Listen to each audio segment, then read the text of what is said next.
Hello creative people! So today is a different kind of unboxing video. That time I was so excited opening the boxes, but at the same time I was too lazy to prep myself and all that.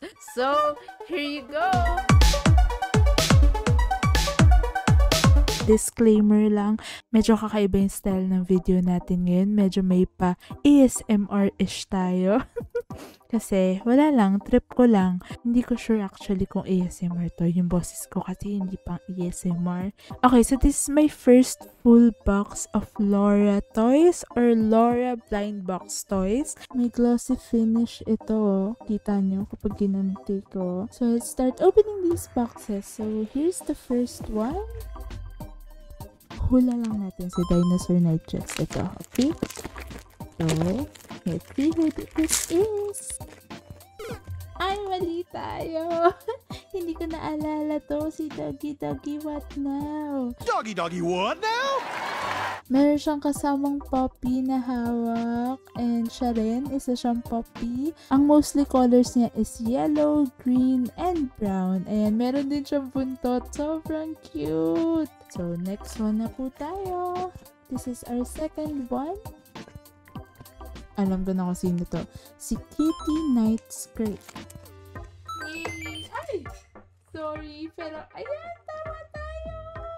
Ang ganda ng colors niya. Meron siyang pastel pink. Meron siyang vibrant pink, yung kanyang underdress. Yung hair niya is color purple. Yung bow niya, vibrant pink din. Then sa likod, meron siyang tail. Kasi nga, kitten siya. So, this is our third one. At least, kahit pa paano, meron tayong isang tama. So, medyo alam ko na kung sino to kasi nakapako na yung ears niya. This one is Mousy Pajamas. 1, 2, 3. Yes! Tama po tayo. Grabe, sobrang cute naman nito. Meron siyang daladalang makeup para sa kanilang sleepover. Ang cute. Meron din siyang color purple. My favorite color. And meron din siyang tail as usual. Mouse naman siya. Okay, so fourth one na po tayo. Ang ganda talaga ng kanilang blind bags, no? Color gold. Parang ang social tignan. Ay! Alam ko na kung sino to. This one's Bunny Night Dress. For sure. I think. Wait lang, ito muna. Ayan, siya nga. Kasi meron ditong bunny. Parang ito yung pinaka-basic na sweet girl na pupunta ng sleepover. Yung dress niya sobrang free-flowing. Tapos naka-bunny ears pa siya. Uy, pero wala siyang bunny na tail. Wala siyang pabilog na tail. Anyway, buksan natin. Ito kasi meron siyang item. Meron siyang hiwalay na accessory, which is yung bunny niya. Yung kanyang stuffed toy. Fifth one. This one is unicorn. That's what I'm sure of. Let's see. Ang ganda ng colors niya. And medyo shiny din pala yung kanyang hair. Medyo may glittery finish siya. Ang ganda. And ang ganda rin ng kanyang tail. Ang ganda din ng dinala niyang toy. Half Coraline doll. Yung damit niya daw, mukha siyang onesie pero hindi. Terno lang talaga siya na color pink. So, this one is my favorite for sure. So, pang-anim na po natin. Let's go. Satisfied ba kayo sa tunog? Kasi baka hindi dahil mula ako sa likod nag-o-open. May tunog pa rin naman. Oh, diba? This one is Panda Night Skirt. Ang cute! Sobrang ganda. Color black yung kanyang hair. Yung skirt niya may polka dots. Meron siyang pink na bow tie. Sobrang cute. And meron siyang hawak na book. Ibig sabihin, siya yung bookworm of the group. Although wala naman nakasulat. So, pang 7 na po natin. Okay, so this one, parang ito yung lamb.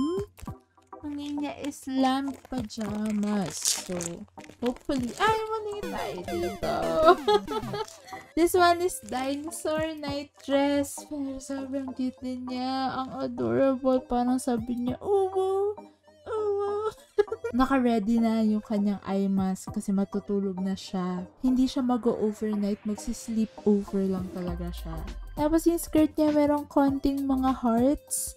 And syempre dahil nga dinosaur, color green yung nagsa-stand up na color sa kanya. So after opening this, 2/3 na po ang ating mabubuksan. I think ito na yung cute. Okay. Mali tayo. This one is cow night robe. Sabi na nga ba, meron siyang extra na accessory. Ayan. Ang dami. Isa lang pala. Pero meron pa rin, di ba? May extra siyang cup. Naka-robe talaga siya. Siya ata yung pinaka-mature sa kanilang lahat. Ang weird lang na nakatuwalya yung kanyang buhok. Pero may bow tie. Yung mismong tuwalya niya, di ba? Fashion pa din. Kahit kakaligo lang. Alright, so pang 9th na po tayo. This one is beer pajamas. Tayo, sobrang cute nga. Ang ganda ng kanyang hairstyle and sobrang dali lang yan kasi kailangan mo lang ng 6 na Sanrio. Diba? Ang cute-cute. And meron siyang bear na slippers. Okay, so last 3 na pala tayo. I think this one is the parrot night skirt mo. Yes! Tama tayo! Hala, ang ganda pala!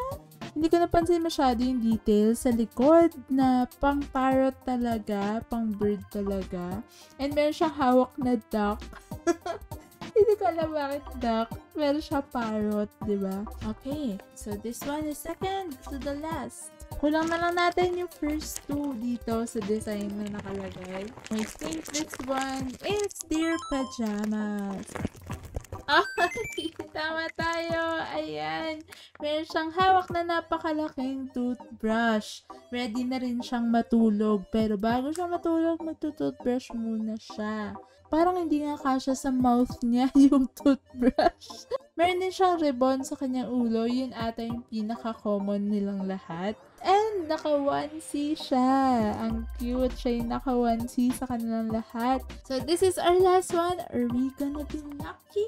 Or magiging si lamb pajamas to? Let's find out! It's lamb pajamas. But it's okay. Parang mas mukhang polar bear yung kanyang headdress kapag yung mismong face lang. Pero dahil meron nga siyang sungay, alam mo kagad na siya ay isang lamb. And ngayon ko lang napansin kasi sa mga pictures hindi ganun ka-clear, pero yung hawak niyang yarn ay flocked. Ang ganda. So, ang ganda din ng kanyang boots. Medyo glittery din. And hindi lang pala siya headdress. Isa siyang hood. So that's it guys, thank you so much for watching. Which one of them is your favorite? If you enjoyed this video, please give it a thumbs up, subscribe to my channel if you haven't subscribed yet, and click the notification button so you'll be notified on my new videos. Also follow me on Instagram, I already reached 5,000 followers. So that's it, and I'll be creative!